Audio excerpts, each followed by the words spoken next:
एक ऐसे विषय को छेड़ना चाहता हूं और मैं चाहता हूं कि आप दिल से बात करिएगा, क्योंकि बहुत कंट्रोवर्सी की बात नहीं है। अगर मैं आपसे कहूं कि 2 मिनट में या 2.5 मिनट में अगर आप ये समझा सकें कि हिंदुस्तान में आप क्या चीज़ें और देखना चाहते हैं, जब हम 75 से 100वें साल की ओर जा रहे हैं, अमर उजाला का भी ये 75वां साल है, ऐसी कौन सी 2 या 3 बातें हैं जिसको आपको लगता है कि इसको तुरंत ठीक करने की ज़रूरत है और हम उस दिशा में आगे बढ़ सकते हैं? तो let's start, ladies first, Meenakshi. बहुत बहुत धन्यवाद आप सभी का मुझे सुनने के लिए, और आई फील रियली ग्रेट कि मैं आज यहाँ पर हूँ सबके बीच। बड़े बड़े महारथी यहाँ बैठे हुए हैं स्टेज पे। मेरा ये मानना है कि मैं एक बहुत ही प्यारे से शहर से हूँ, रायबरेली, और दुनिया कहाँ से कहाँ पहुँच गई जब से मैं वहाँ से निकलकर मुंबई आई। मगर मुझे अभी भी लगता है कि कहीं छोटे शहरों, जो डिस्ट्रिक्ट्स हैं हमारी, छोटे शहर हैं, लाइक रायबरेली है। मैं वही एक छोटे शहर को गहराई से जानती हूँ, इसलिए उसी की बात कर सकती हूँ। अभी भी वहाँ पे जो सड़कें हैं और सड़कों से ज़्यादा जो वहाँ की सोच है वो नहीं बदली है। अभी भी लोग अपने बच्चों को डॉक्टर और इंजीनियर ही देखते हैं सबसे पहले। मैंने उस चीज़ को बहुत साल उस चीज़ से लड़ा है, because I was also a good student. मैं भी स्कूल में अच्छी पढ़ाई कर रही थी, अच्छे खासे मार्क्स आते थे, तो मुझे उस चीज़ की लड़ाई कई सालों लड़नी पड़ी कि मुझे कुछ अलग करना है। मुझे भी भातखंडे में जाके कथक सीखना था, जो मैं अब सीख रही हूँ पिछले कुछ सालों से। मुझे बहुत लंबा टाइम लगा उस लड़ाई को लड़ने में। मैंने अपने ज़िंदगी के कई साल अपने माँ बाप को समझाने में, और वहाँ जो समाज है हमारे बीच रहता है जो अभी भी उस चीज़ को एक्सेप्ट नहीं करते हैं। बल्कि अब ये इंटरनेट की दुनिया आ गई है, इतना कुछ हमारे हर प्लेटफॉर्म पे अवेलेबल है, इतनी इन्फॉर्मेशन है। I hope this could improve in your future. अपने आगे के जो जनरेशन है, हर प्रोफेशन उतना ही इम्पोर्टेंट और बड़ा और महत्वपूर्ण है। That's what I feel. ये काम आपके जैसे यंगस्टर्स को आगे बढ़ाना है। आपने मैसेज दिया है अमर उजाला के इस मंच से। मैं उम्मीद करता हूँ कि और लोगों तक ये मैसेज जाएगा कि बहुत कुछ है दुनिया में, सिर्फ डॉक्टर इंजीनियर ही नहीं है। श्रेया जी, योर टर्न नाउ। मैं लेकिन सवाल आपसे पूछना चाहता हूँ उसके साथ साथ कि 2 अक्टूबर को विजय सलगांवकर पंजिम गया था, आपको याद है ना? तो 3 अक्टूबर को क्या होगा? Jokes apart, what is your, आपका आइडिया क्या है हिंदुस्तान के लिए? शुक्रिया, थैंक यू कि आप लोग को 2 और 3 अक्टूबर याद है, तो हमारे लिए बहुत ज़रूरी है।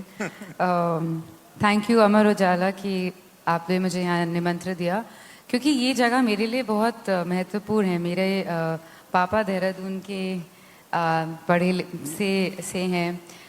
मेरे दादाजी यहाँ DAV कॉलेज में प्रोफेसर थे, और मेरी पैदाइशी और 16 साल तक तो मैं हरिद्वार में ही थी, छोटी सी जगह में। और तो मेरे लिए यहाँ आना मतलब बहुत सारे इमोशंस, बहुत सारी मेमोरीज, और it's very precious. So I am very grateful कि आप लोग ने मुझे यहाँ बुलाया। घर वापसी, तालियां बजाया जाए भाई। हाँ, मेरे लिए सच में घर वापसी है, क्योंकि जैसे ही आए और हर गली में कोई एक कहानी छुपी है। मेरे लिए जो जाहिर है, जो इंसान जिस दुनिया से गुजरा है उसी को ज़्यादा समझता है। तो मैं एक कथक डांसर भी हूँ, और हमारे भारत में 8 क्लासिकल डांस फॉर्म्स हैं जिन्हें मुझे लगता है कि अभी ज़रूरत है कि जो यंगस्टर्स हैं वो वापस जाएं या क्लासिकल डांस देखना शुरू करें, उसे बढ़ावा दें। और एक डांस सीखने के लिए सालों लग जाते हैं। एंड आई प्रे कि वापस से क्लासिकल डांस फॉर्म को बहुत बढ़ावा मिले। तो उसके लिए we need more performance spaces. और दूसरी चीज़ जिससे मैं बहुत जुड़ी थी बचपन से, जब मैं दिल्ली में पढ़ती थी तो वहाँ ब्लाइंड स्कूल में काम करती थी, तो मुझे, और फिर मैंने एक स्पा भी शुरू किया था जिसमें जब सारे लोग जो काम करते थे वो विजुअली चैलेंज थे। तो I think we need to do a little more. हम वैसे तो गवर्नमेंट बहुत कर रही है फॉर डिफरेंटली एबल लोगों के लिए, पर हमें थोड़ा सा और we have to be as all of us be little more attentive, little हम कहीं ना कहीं हम खुद ही अपना काम करना भूल जाते हैं. Everything is not for the government to do. Little more sensitive. वो दोनों चीज़ें फॉर द यंगर जनरेशन मुझे लगता है इज़ वेरी वेरी इम्पोर्टेंट. मुझे लगता है ऐसा. बहुत बहुत ही नेक ख्याल है. कंपैशनेट होना चाहिए. हम सबको ध्यान रखने की ज़रूरत है. हमारे आसपास ऐसे बहुत से लोग हैं जिनको हमारी ज़रूरत है. हम ज़रा सी मदद करेंगे तो वो अपने पैरों पर खड़े हो सकते हैं. और हम सब लकी हैं कि हम उस लायक हैं कि हम किसी की मदद कर सकते हैं, तभी हम यहाँ इस जगह पर बैठे हुए हैं. पद्मश्री कैलाश भाई, मैं सीरियसली बोल रहा हूँ कि आपकी कहानी फिनोमिनल है. और मैं आपको आज से नहीं इतने सालों से जानता हूँ कैलाश भाई. कहाँ से आप लड़ के, जिद करके, झगड़ के, जुझारूपन जो है ना, वो किसी को कैलाश खेर की ज़िंदगी से सीखना चाहिए. आज आप इस मुकाम पे खड़े हैं कि अपनी शर्तों पर, अपनी बातों पर चीज़ों को मनवाते हैं. इतना अचीव करने के लिए आपने क्या त्याग किया, क्या छोड़ा जो आप यहाँ पे खड़े?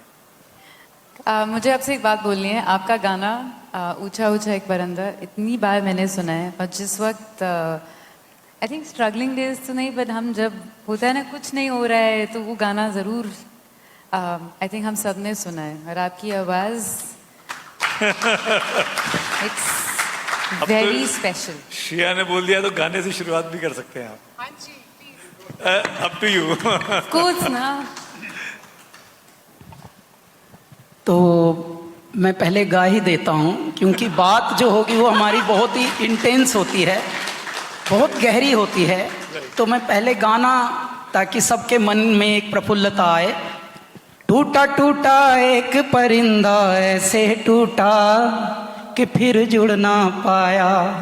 हो लूटा लूटा किसने उसको ऐसे लूटा कि फिर उड़ ना पाया. गिरता हुआ वो आसमां से आकर गिरा जमीन पर. ख्वाबों में फिर भी बादल ही थे, वो कहता रहा मगर के अल्लाह के बंदे हंस दे, अल्लाह के बंदे, अल्लाह के बंदे हंस दे, जो भी हो कल फिर आएगा. जोरदार तालियां.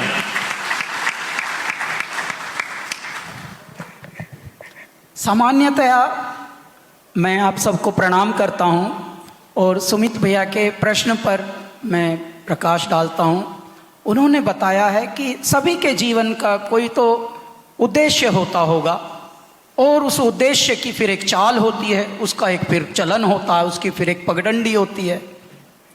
सभी तो हमारे भारत में बहुत सारी सुविधाओं से उत्पन्न होते नहीं हैं, परंतु सुविधाओं का स्वप्न सबका होता है.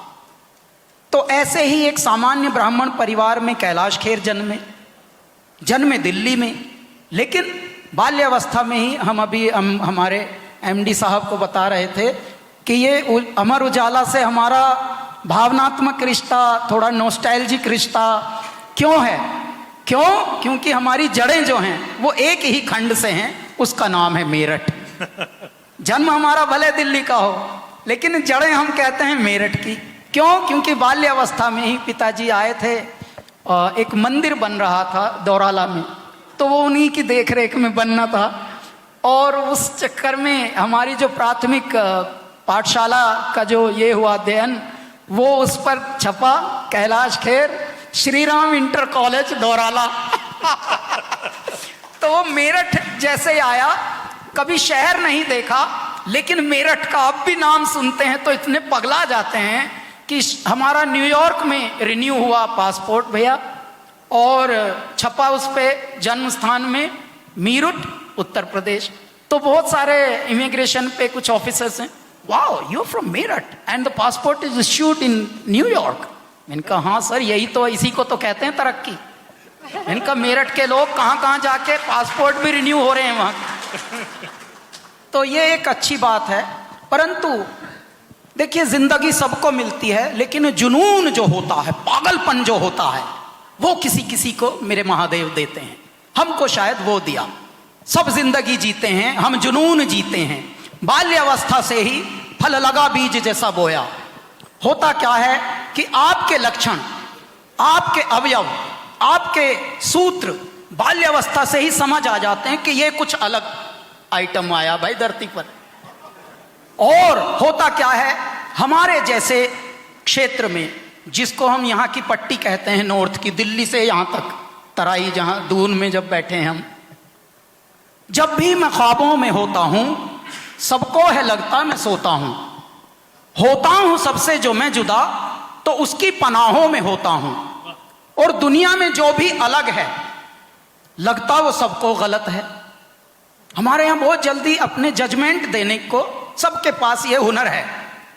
वैसे बोलेंगे no I am not expert in this, but judgement सबके तैयार रहते हैं। दुनिया में जो भी अलग है, लगता वो सबको गलत है। यदि आप उल्टे हाथ से खाने लगे, अरे उल्टे से क्यों खा रहा है, ये तो गलत है, जैसे पूछें गलत क्यों है, तो उसका जवाब उनके पास है या नहीं। क्यों? क्योंकि वो कंडीशनड माइंड में जी रहे हैं सब। मैं एक ऐसा बालक था, दुनिया में जो भी अलग है, लगता वो सबको गलत है, और शिद्दत से आगे है जिद मेरी, और वो भी मुद्दत तलक है। तो हम एक जिद हैं, हम एक जुनून हैं। अब जब वो जुनून किसी के यहाँ अगर पैदा हो जाए, तो पहले ही वो तो पगला जाएंगे। तो हमारे घर वाले भी पगलाए हुए थे कि यार ये क्या आइटम आ गया है, इतना सा, बात इतनी इतनी है। तो हम बड़ों को भी टोकते थे। बड़ों को भी इसलिए टोकते थे कि जब हमें यह सिखाया जा रहा था, ये बताया जा रहा था कि परिवारों में कैसे शिक्षा दी जाती है, झूठ नहीं बोलना बच्चे, झूठ नहीं बोलना। और अचानक फोन आया और बोले अरे बोलो पापा घर पे नहीं है। तो बालक जो सुनता है, बालक वो नहीं सीखता कभी, बालक जो देखता है वो सीखता है। तो जब आप बोल कुछ रहे हैं, करा कुछ रहे हैं, तो बालक को आप कंफ्यूज कर रहे हैं, और उसके अंदर एक कंफ्यूजन का बीज वहीं पे आप बो रहे हैं।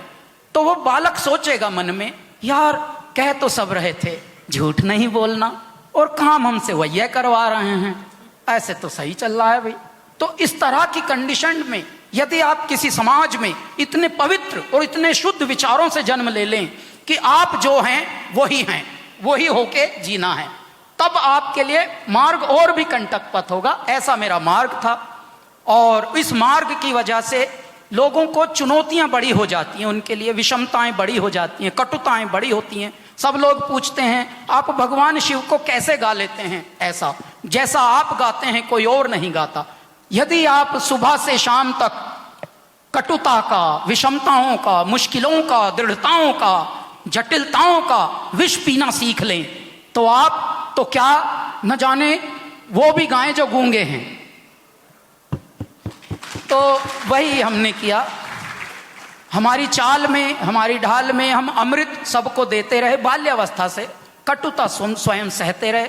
हमारे भी बड़े दिल दुखे, उपहास बतेरे हुए, क्योंकि जब तक आप हमारे जैसे फील्ड में, संगीत में, जब तक आप कामयाब नहीं होते तो इज्जत नहीं मिलती, ना घर में ना बाहर, ये पहले शर्त है। और कामयाब भैया, माहेश्वरी भैया, बहुत ही कम लोग होते हैं धरती पर। हमारे मैनेजिंग डायरेक्टर साहब, हमारे क्षेत्र में बहुत विरले ही कामयाब होते हैं। क्यों? क्योंकि यहाँ कामयाबी की परिभाषा सबकी अलग अलग है। मान लीजिए आप पॉपुलर हो जाएं तो आपको कामयाबी का ठप्पा लग जाए, थोड़े पैसे कमा लें। अच्छा, आप कैसे हुए, ये जर्नी सबकी शायद अपनी अपनी होती है। तो हमारी जर्नी ये हुई कि हम थोड़े अतरंगी थे, हम घर छोड़ के भाग गए थे कम आयु में, और उसके बाद साहब हमारी जर्नी शुरू हुई। फिर हम ऋषिकेश आए। ऋषिकेश में हमने पंडिताई सीखनी शुरू की, कर्मकांड बोलते हैं उसको, कि कहीं पुजारी बन के कहीं मंदिर में नौकरी लगवा देंगे। स्वामी जी आए हुए थे, स्वामी जी सुबह साहब के साथ ही थे, दीप प्रज्वलन के लिए आए थे। तो साहब वो वाले काम से वहाँ हम गाते थे। जब हम गाते थे तो वो यूनिक गाते थे सुमित भैया। हमसे सब लोग पूछते थे क्या गाते हो, फिल्मी गाते हो? नहीं जी। गजल गाते हो? नहीं जी। क्लासिकल गाते हो? नहीं जी। भजन गाते हो? बिल्कुल नहीं जी। तो फिर क्या गाते हो? जब आप इस अवस्था में होते हैं कि आप बता ना पाए आप क्या गाते हैं, तो परमात्मा बताते हैं फिर ये मेरा बालक क्या गाता है। जैसे ही हमारे गाने हिट होने शुरू हुए तो फिर उस पर टैग आने लगे, ये सूफी गाते हैं, it's a very divine singing, you know, he sings spiritual. तो इस तरह के नाम हमें आ गए, तब बाद में हमें समझो, अरे बाबा हम जो गाते थे वो सूफी होता है, वो स्पिरिचुअल होता है, वो आध्यात्मिक है। वाह भैया, वो हमें पता ही नहीं था। तो सब आपको पता है, और आप जो हैं वो परमात्मा रूप होते हैं। जनता जो होती है वो परमात्मा का ही अंश होती है। तो ये अब हम हैं आपके समक्ष, इस तरह से हमारी जर्नी है। ये बहुत लोगों को कैलाश भाई की कहानी जो है ना, वो प्रेरणा देने वाली कहानी है कि अगर आदमी जिद कर ले, जिद ठान ले, तो क्या नहीं कर सकता। वो पागलपन, वो जुनून होना चाहिए। दो खूबसूरत हमारे साथ महिलाएं बैठी हुई हैं, एक्ट्रेसेस बैठी हुई हैं, और ये कैसे हो सकता है कि मैं क्योंकि दोनों ने साउथ इंडियन फिल्मों में काम किया, बॉम्बे की फिल्मों में काम किया, एक सबसे बड़ा कॉमन फैक्टर है। और आज की तारीख में हम लोग देख रहे हैं कि साउथ की इंडस्ट्री हम पूरे हिंदुस्तान पर छाई हुई है। टॉलीवुड कह लीजिए, उसका नाम है, जिस भी नाम से आप बुलाना चाहें, वो स्टार्स अब घर घर में फेमस हो गए हैं। बाहुबली के बाद से तो ऐसा हो गया है कि हिंदी फिल्में चलती नहीं है और साउथ इंडियन कोई भी फिल्म आ जाए वो चल जाती है, किसी भी एक्टर की आ जाए चल जाती है। तो मैं आपसे पूछना चाहता हूँ श्रेया, क्या मेजर डिफरेंस देखा आपने? दोनों इंडस्ट्री में काम किया, ऐसा क्यों है कि साउथ इतना हिट होता जा रहा है और बॉम्बे वहां तक पहुंच ही नहीं पा रहा आज की डेट में? देखिए, मेरी फिल्म तो हिट हो गई थी। You can be diplomatic. RRR भी हिट हो गई थी और दृश्यम भी हिट हो गई थी। तो मुझे लगता है कि अगर अच्छी फिल्में चल रही हैं और अच्छी कहानियां लोग पसंद कर रहे हैं और लोग थिएटर जा रहे हैं वापस, तो वही बहुत बड़ा चैलेंज है और अच्छा है। क्योंकि कोविड के बाद लोग थिएटर्स जाने से डरते थे। अगर आप घर में बड़े लोगों के साथ रहते थे तो आप भी डरते थे, सोच के, you know, is it safe? But that all changed RRR के साथ, दृश्यम के साथ। And I think it's a changing time right now. Everyone is understanding कि हो क्या रहा है, क्योंकि आप 2-3 साल थिएटर नहीं गए और अब लोग फिल्में थिएटर वापस जा रहे हैं। So people as film maker also you are trying to understand, and also a big shift that is happened is, चाहे बड़ा स्टार हो या बड़े डायरेक्टर हो, I think story has become a very important part of film making. Story telling किस तरह से है, स्क्रिप्ट क्या है, एंड इट्स वेरी इंटरेस्टिंग। मैं किसी एक डायरेक्टर से मिली थी, उनका तो उन्होंने बोला कि ये हमारे लिए बहुत ही इंटरेस्टिंग टाइम है, क्योंकि यू नो इट्स चैलेंजिंग अस। तो अगर हमारी फिल्में चल रही है या नहीं चल रही हैं वो बड़ी बात नहीं है, पर बड़ी बात ये है कि हमें सीखने को मिल रहा है कि हम कैसे कुछ और नया करें। I think that is more interesting, which is very important. Meenakshi, आपका क्या टेक है? आप तो साउथ में इतनी बड़े बड़े स्टार्स के साथ काम कर चुकी हैं। मुंबई आना है या साउथ में ही रहना है? क्योंकि साउथ के लोग सब मुंबई अपने आप आ रहे हैं, मुंबई के लोग भाग भाग के जा रहे हैं। नहीं, मुंबई मेरी जान है, वो जान अपनी कैसे छोड़ सकता है कोई। मगर मेरी शुरुआत, मुझे मौका जितना ज़्यादा, क्योंकि साउथ की पिक्चरें बनती भी बहुत ज़्यादा हैं, वो लोग 30 दिन में फिल्म बनाकर ख़त्म कर देते हैं, 30 से 35 दिन में। तो इस वजह से इतनी ज़्यादा फिल्में बनती हैं वहाँ पे, इसलिए नए लोगों के लिए वो एक बहुत इम्पॉर्टेंट मार्केट रहा है। सो मुझे बहुत ज़्यादा, मैं टचवुड, मुझे काम कभी ढूंढना नहीं पड़ा इस वजह से। मेरा नचले हुए सरोज खान, एक सरोज जी का शो था जिसमें मैंने पार्टिसिपेट किया था as a participant dancer, and वहाँ से मुझे साउथ की पिक्चरें मिलने लगी। तो मेरा स्ट्रगल कितना कम कर दिया साउथ ने, कि मुझे काम मिलने लगा। मैं आते ही बॉम्बे में मैं काम कर रही थी, मैं किसी को मिलने जाती थी तो मैं कहती थी मैं ये फिल्म कर रही हूँ, मैं तेलुगु की वो फिल्म कर रही हूँ, which was a great thing.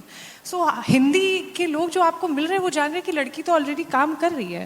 That becomes a very important part. तो इसका श्रेय साउथ को बिल्कुल जाता है कि नए लोगों को इतना, स्पेशली गर्ल्स, फीमेल्स तो बहुत काम कर रही हैं वहाँ। इनफैक्ट नेगेटिव रोल्स, हीरोज़ उतना मैं नहीं कह सकती, बिकॉज उनके अपने खुद के बहुत बड़े स्टार्स हैं, मगर लड़कियों के लिए तो बहुत बड़ा मार्केट है।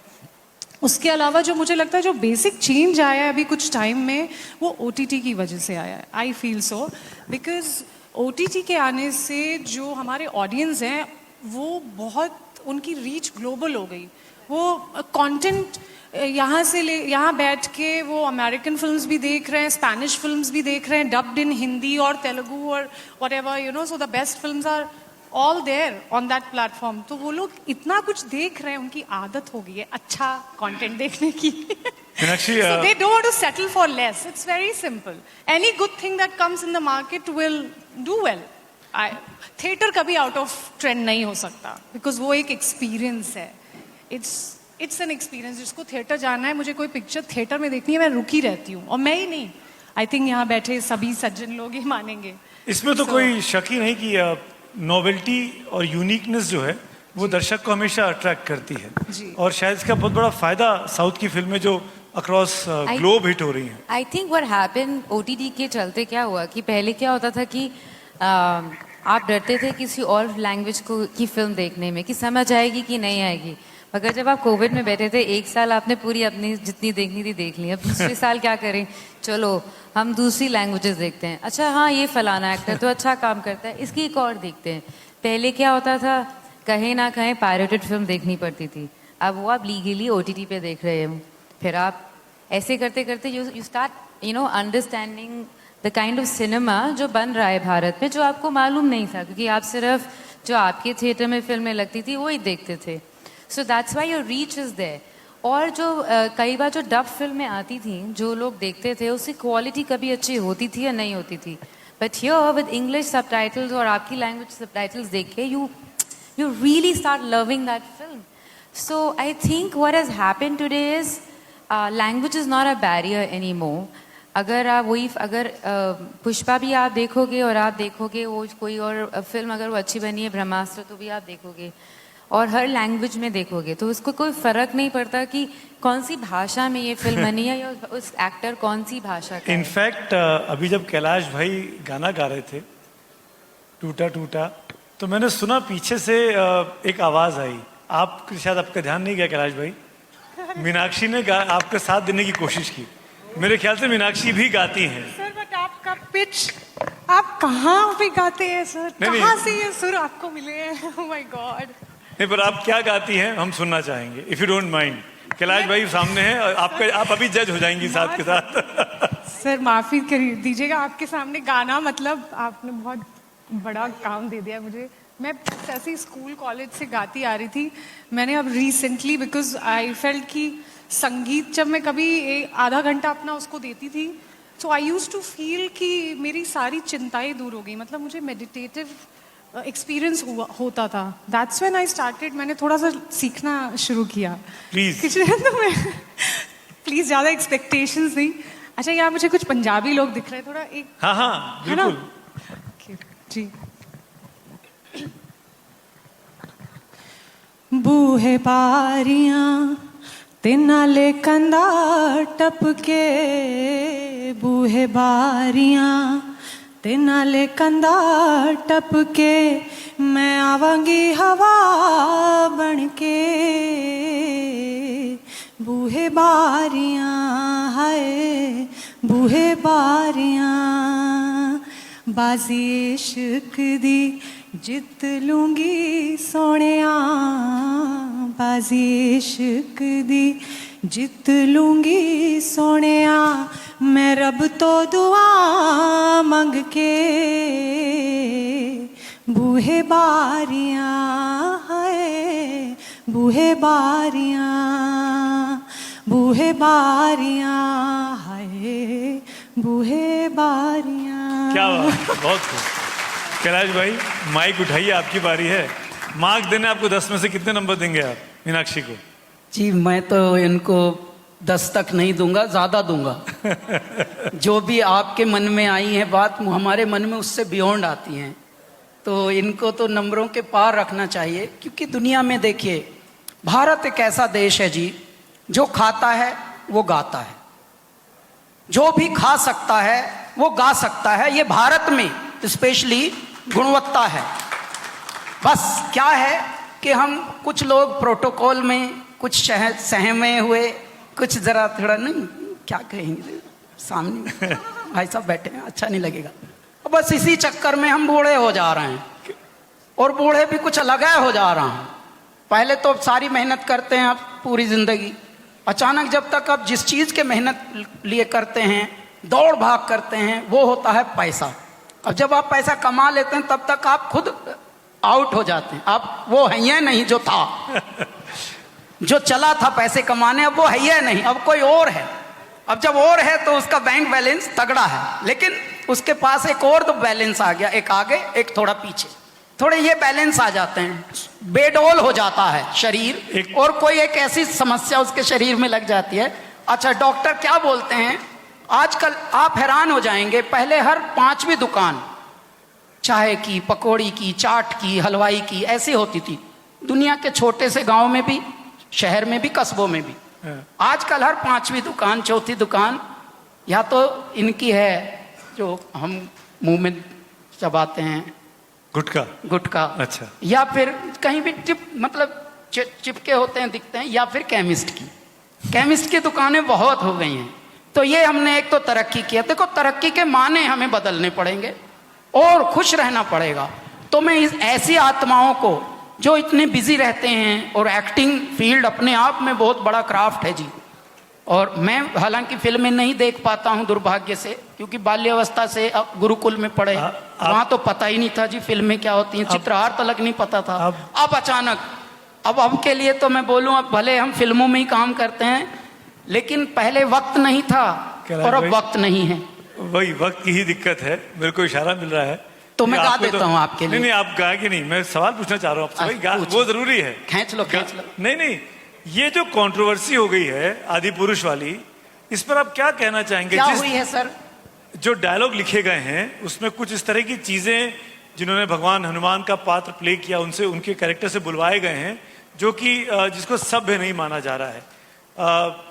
तेल में आग लगेगी, तेरे बाप की लंका में आग लगेगी, इस तरह की चीजें हैं। मैंने फिल्म नहीं देखी है, पर मैं ट्विटर पर, सोशल मीडिया पर देख रहा हूं कि बहुत ज्यादा क्रिटिसिज्म हो रहा है। इनफैक्ट जो लोग राइट साइड में हैं, जो दक्षिणपंथी कहते हैं, वो भी इस तरह की फिल्म के डायलॉग की आलोचना कर रहे हैं जी। मैं आपसे जानना चाहता हूं कि क्या ये सस्ती लोकप्रियता पाने का तरीका था? आप इसको कैसे देखते हैं? नहीं, मैं देखिए अभी इसको नहीं देखता, क्योंकि मैंने अभी देखी नहीं फिल्म। अच्छा, तो मैं इस पर नहीं बोलूंगा, परंतु मेरे पास एक इससे ही संबंधित एक बात है साहब। बात चाहे बेसलीके हो, मगर बात कहने का सलीका चाहिए। हमने हमारे बड़ों से बस यही सीखा है कि आप कितने भी बदतमीज हों, लेकिन अपने परिवार को जब आप मिलते हैं, अपने बड़ों से जब मिलते हैं, तो कैसे मिलते हैं ये सबको पता होता है। भले आप कितने भी जाने जाते हो दुनिया में, भाई वो बड़ा खड़ा आदमी है, भाई वो बड़ा उजागर आदमी है, लेकिन बेसिक जो सूत्र हमारे भारत में सबके पास हैं। बस कौन कितना अभ्यास उसका करे, कौन कितना जल्दी एक्साइटेड होके कुछ शैलो चीजें कर दे, वो एक अलग बात है। मैं बाहुबली का यहाँ पर आपने जिक्र किया था, उसके लिए बोलना चाहता हूँ। हमने बहुत कम हिंदी फिल्में देखी हैं जी, वो भी बहुत कम देखी जिनमें खुद गा रहे हैं, जिनमें खुद में म्यूजिक दिया। अब आपको हंसी की बात बताएं, हमारे पड़ोसी हैं सारे एक्टर, बड़े बड़े अच्छे वाले, लेकिन उनको भी पता है कि ये फिल्में नहीं देखता, इससे नाराज मत होना। हम हाथ जोड़ के कह देते हैं कि हमने फिल्म नहीं देखी, लेकिन आपको देखा है, भगवान ने आपा को दे दिया सीधा, फिल्म नहीं दी। जब हम आमिर खान के साथ एक फिल्म में शूट कर रहे थे मंगल पांडे में, वो गाना फिल्माया भी हम पर था, हमने उनसे भी बोला था कि जी आप बड़े प्यारे हो, आपकी जय जयकार चल रही चारों ओर, लेकिन हमने कोई फिल्म अभी देखी नहीं आपकी, देखेंगे जरूर कभी जब समय मिलेगा। तो अगले दिन उन्होंने हमें लगान की DVD ला के दी, इतना उनका लाड़ हुआ। एक बार साहब इसी तरह से हमने, गोविंद जी हमारे पड़ोसी हैं, तो भैया को हमने बोला हुआ है, हम गोविंद भैया बोलते हैं, उनका नाम गोविंद आहूजा है मूलतः, तो हम गोविंद भैया बोलते हैं। तो वो इस बात पे हमें ठहर के रुक के देखते हैं, यार मुझे गोविंद मेरी माँ ही बोलती थी और मुझे कोई नहीं बोल पाया, और तुमने अचानक गोविंद बोलना शुरू कर दिया। कोई लोग मुझे चीची बोलते हैं, कोई गोविंदा बोलते हैं। मैंने कहा भैया मैंने आपका नाम यही पढ़ा था आपके नंबर में, जब ये बांटा था सोसाइटी ने कि ये भी हमारे एक नेबर हैं, सोसाइटी नंबर बांटती है ग्रुप में सर। तो वहां से अब मैं बाहुबली का आपको ये इसलिए बताना चाहता हूँ थोड़ा प्रसंग, कि बाहुबली में हमने गाया, हम गाने गए थे पहली बाहुबली, बिगनिंग नाम था उसका, द बिगनिंग। तो हमको लगा जैसे साउथ की बहुत सारी फिल्मों में गाते हैं, वैसे ही गा के जल्दी से अपने पैसे लेके निकल आएंगे। हैदराबाद गए थे हम प्रसाद स्टूडियो में, लेकिन जब वहां गाने के लिए हमको लिखवाना शुरू किया तो वो तांडव स्तोत्रम था।